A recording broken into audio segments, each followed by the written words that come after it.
საქართველოში ერთ თვეში ყაზახური სუბსიდირებული ხორბლის შესყიდვა და შემოტანა დაიწყება. თუ როგორ აისახება ეს პროცესი ქართული ბაზრისთვის, გაიაფთება თუ არა ფქვილის ფასი და რა გავლენას იქონიებს ქართველ ფერმერებზე. ამ საკითხებზე მედია ჰოლდინგ კვირას პრესკლუბში დღეს გამართულ პრესკონფერენციაზე საქართველოს ხორბლისა და ფქვილის მწარმოებელთა ასოციაციის აღმასრულებელმა დირექტორმა ლევან სილაგავამ ისაუბრა, როგორც მან აღნიშნა, ბაზარზე ხორბლის ფასი იზრდება და ამის ფონზე ყაზახური სუბსიდირებული ხორბლის შესყიდვა იქნება შედარებით იაფი ალტერნატივა, თუმცა ეს არის დროებითი მოვლენა. მისი თქმით, ფქვილის ფასთან დაკავშირებით სტაბილურობის ეფექტი შენარჩუნდება.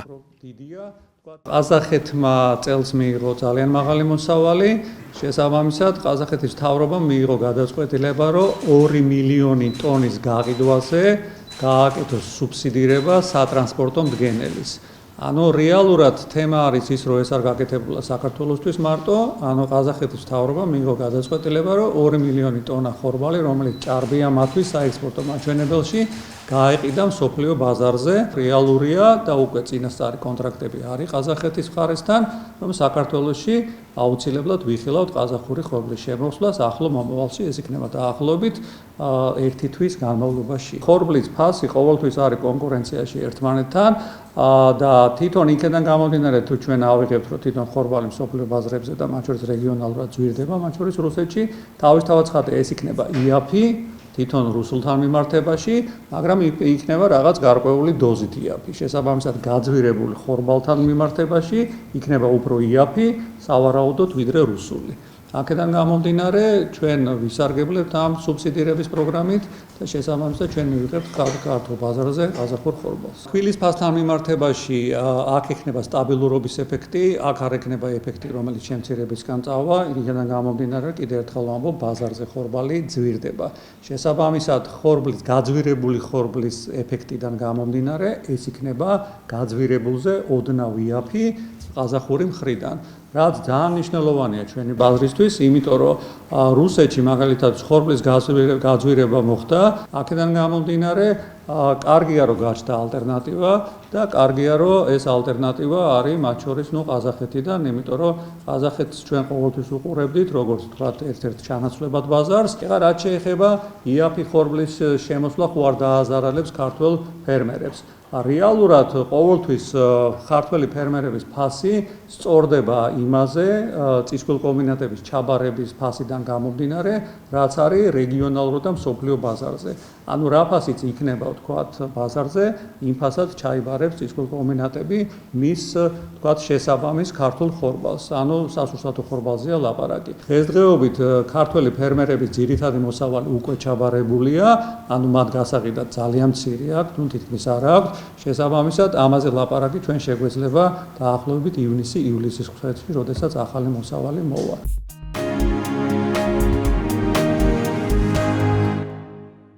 რა არის ასტიგმატიზმი?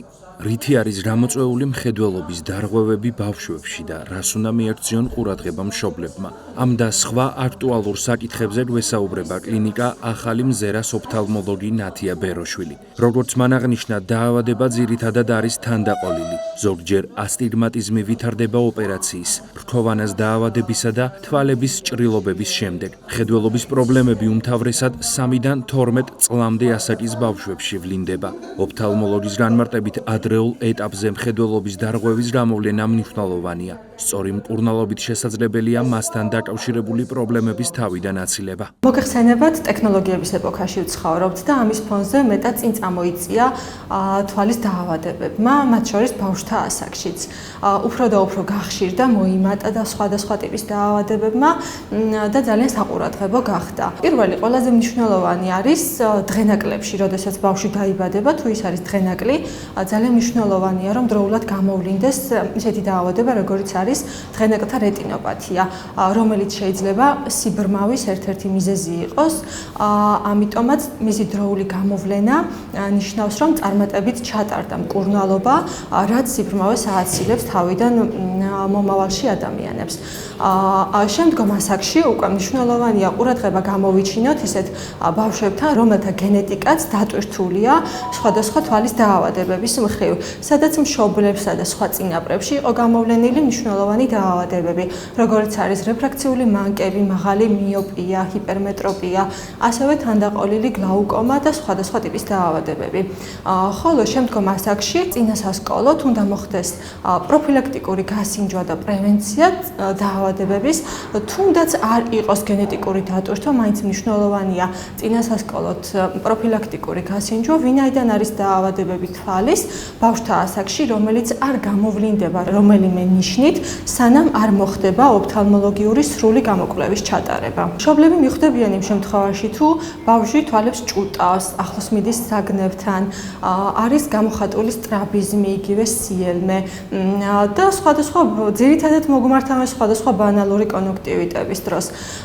მშობელზე უფრო მნიშვნელოვანია პირველ ეტაპზე პედიატრმა შეაფასოს თვალის დაავადებები. პედიატრისთვის უფრო მეტად შესამჩნევია გამოვლენილი თვალის დაავადებები ბავშვთა ასაკში, ამიტომ პედიატრმა უნდა გადაამისამართოს ოფთალმოლოგთან, რომ ჩატარდეს სრული გამოკვლევა, დროულად გამოვლინდეს დაავადებები და სწორად ჩატარებული მკურნალობა, ვინაიდან მომავლისთვის თავიდან ავიცილოთ სხვადასხვა ტიპის გართულებები. თანამედროვე ეპოქაში ბავშვები განსაკუთრებულად დიდ დროს ატარებენ ციფრულ მოწყობილობებთან. სპეციალისტმა ამ საკითხზეც ისაუბრა და მშობლებისთვის გარკვეული რეკომენდაცია გასცა.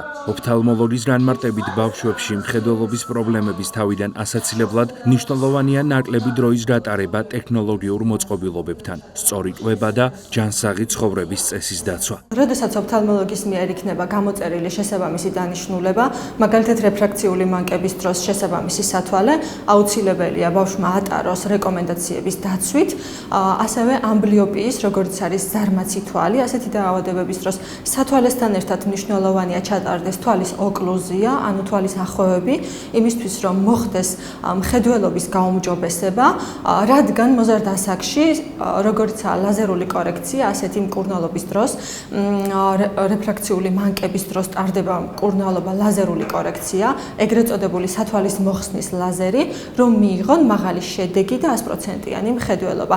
ბავშვობაში დროულად ჩატარებული მკურნალობა, სწორი სათვალის გამოყენება და თვალის ახვევების საჭიროების დროს არის ძალიან მნიშვნელოვანი იმისთვის, რომ მომავალში მიიღოს პაციენტმა მაღალი მხედველობა. მშობლებმა პირველ ეტაპზე უნდა მიიღონ მონაწილეობა ბავშვებთან თვალის დაავადებების გამოვლენამდე, აუცილებლად მოხდეს თვალების მოვლა, თვალების ჰიგიენის წესების დაცვა, როგორც არის ნაკლები ურთიერთობა гаджеტებთან, რაც მოგეხსენებათ დღევანდელ პერიოდში ყველაზე უფრო აქტუალური არის და მშობლებიც და ბავშვებიც აქტიურ დროს ატარებენ სხვადასხვა ტიპის гаджеტებთან, რაც თვალის დაავადებების განვითარების ერთ-ერთი წინაპირობა შეიძლება იყოს ან გართულების. მნიშვნელოვანი არის სწორი კვება ბავშვებისთვის, შესაბამისად ვიტამინებით გაჯერებული საკვების მიღება, ასევე гаджеტებთან ნაკლები ურთიერთობა, სწორი განათების პირობებში მეცადინეობა, შესაბამისი სპორტით დაკავება და ჯანსაღი ცხოვრების წესი.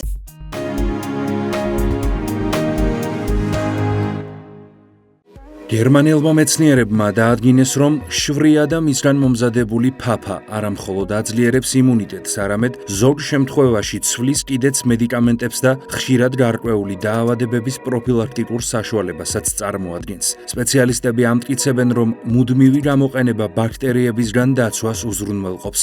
თელმარცვლიანი, ანუ მინიმალურად გადამუშავებული შვრის ფაფის ყოველდღიურ რაციონში შეტანა ორგანიზმს საშუალებას აძლევს დაიცვას თავი არაერთი დაავადებისგან, დააქვეითოს არტერიული წნევა და ქოლესტერინის დონე, ასევე შეამციროს ნაწლავური სიმსივნეების განვითარების რისკი. სპეციალისტების განცხადებით, შვრიის ნახარში ამშვიდებს კანს და რეკომენდებულია მისი გამოყენება ნეიროდერმიტის დროს.